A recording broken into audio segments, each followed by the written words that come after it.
You deleted everything and AWS is still charging you? That was me some time ago, early on getting into the cloud.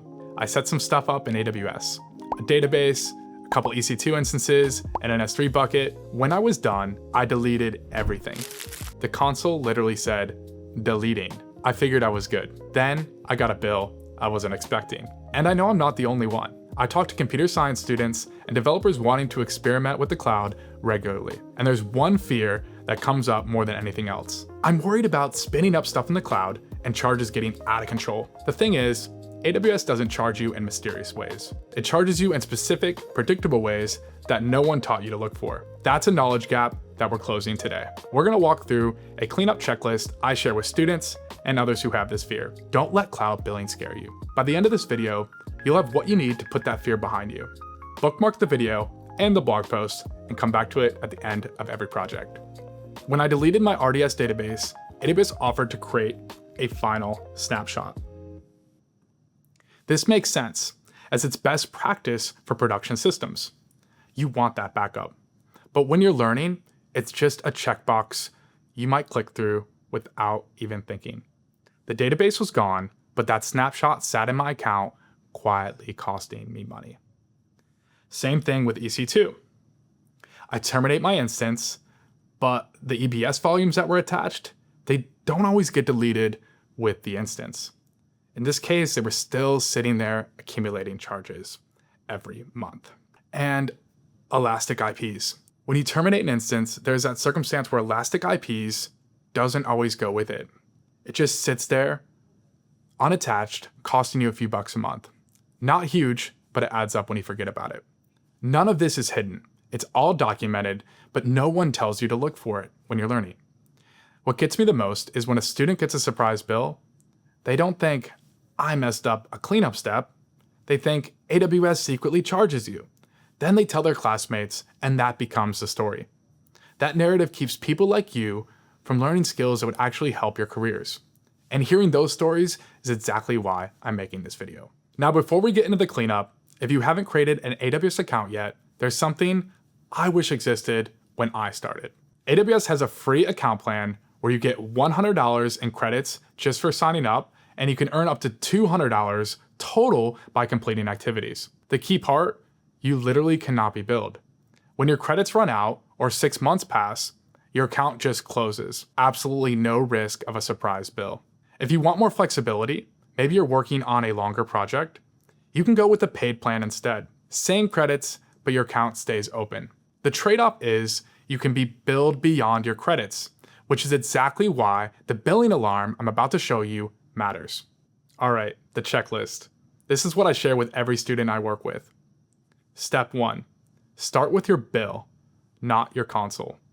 Before you click around trying to find stuff, go to the billing dashboard. Look at the current month's charges broken down by service. If you see a charge for RDS, go to RDS. If you see EC2, go check EC2. Let your bill be your map. Quick tip, if you want to see everything across all regions in one view, Resource Explorer does just that. I'll link it in the description. Step 2, check the usual suspects. These are the ones that catch people all the time. Snapshots, both EBS and RDS. So for EC2 snapshots, go to EC2 snapshots. For RDS snapshots, go to RDS snapshots. These get created automatically, often during deletion, and no one thinks to look for them.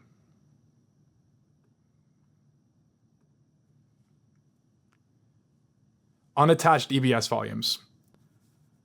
Go to EC2 volumes and filter by state, available. If it says available, it's not attached to anything. It's just sitting there being billed.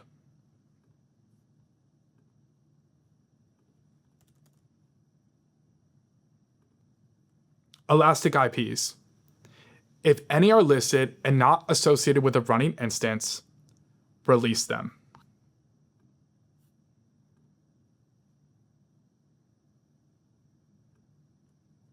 And NAT gateways. If you followed a VPC tutorial with public and private subnets, check VPC NAT gateways. These run about $32 a month, whether you're using them or not. Last thing, and this is the single most important thing you can do on a new AWS account. Set up an alarm for your bill. In AWS, this lives under budget and takes just a couple minutes. Consider this a mandatory best practice. Please do this before you do anything else. We're looking at our billing screen here, and we're gonna go to budgets. We're gonna click create a budget. And if you wanna keep things really easy, you can use the simplified template and even have it alert you if you exceed any amount, even a penny. It's as simple as adding your email and then hitting create budget. I'm gonna walk you through the custom workflow so you can get a better idea of what it's like to configure alerts for your bill. We're gonna click customize, and then we're gonna let it go with the default cost budget. We're gonna hit next, and then we are going to put a budget name. So let's call this $10 budget. We are gonna have this set for a monthly period at a fixed amount. And we're gonna put that $10 figure for our budget. We're gonna have this include all potential AWS services that could charge us. And then we're gonna hit next.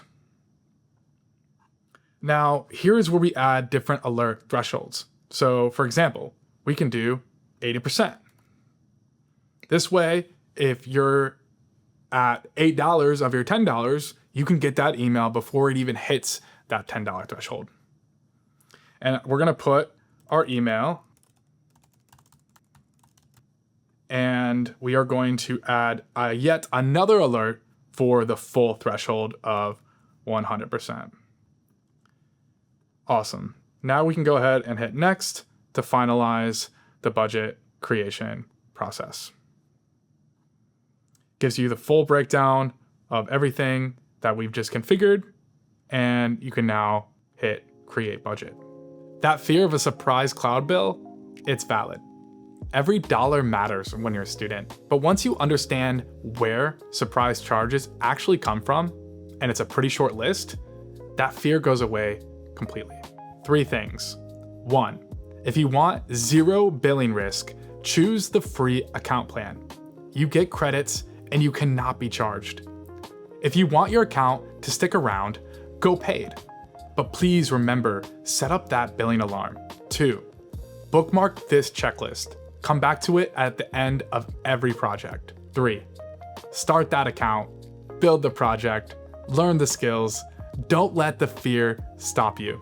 If you don't have an AWS account yet, I'll drop a link to the free tier in the description. Now you're equipped with the knowledge you need, along with this checklist. There's no reason not to start.